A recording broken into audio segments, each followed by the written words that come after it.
สบายดีมาฟังอีกเพลงหนึ่งนะปฏิพัฒน์ศาสตร์ลาวก็มาดีอีกเพลงหนึ่งลองฟังกันเบิ่ง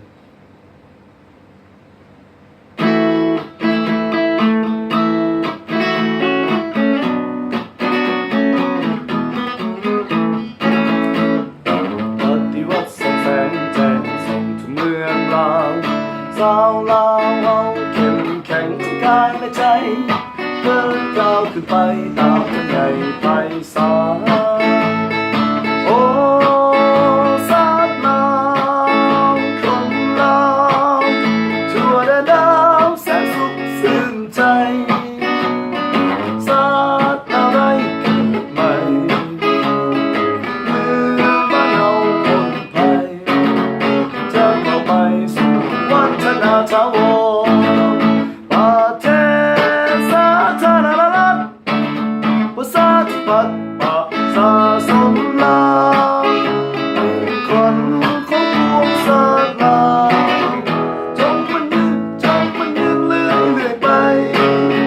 อำนาจในประชาชนปฏิวัติลาว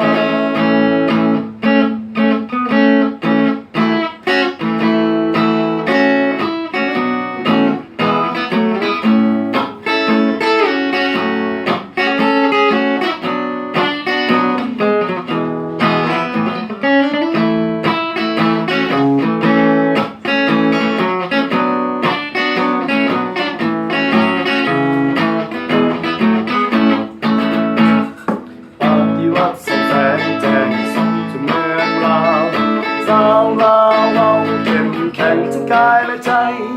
เดินก้าวขึ้นไปตามทางใหญ่ไพศาลโอ้ศาสตร์ลาวคนลาว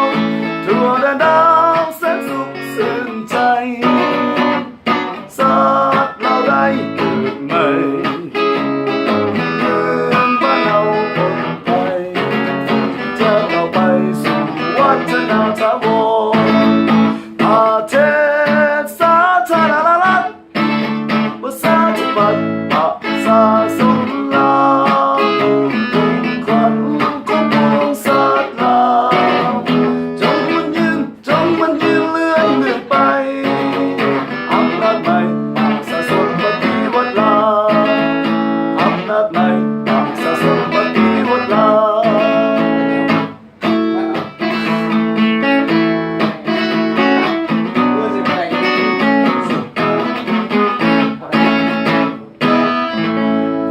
ขอบใจนะปฏิวัติศาสตร์ลาว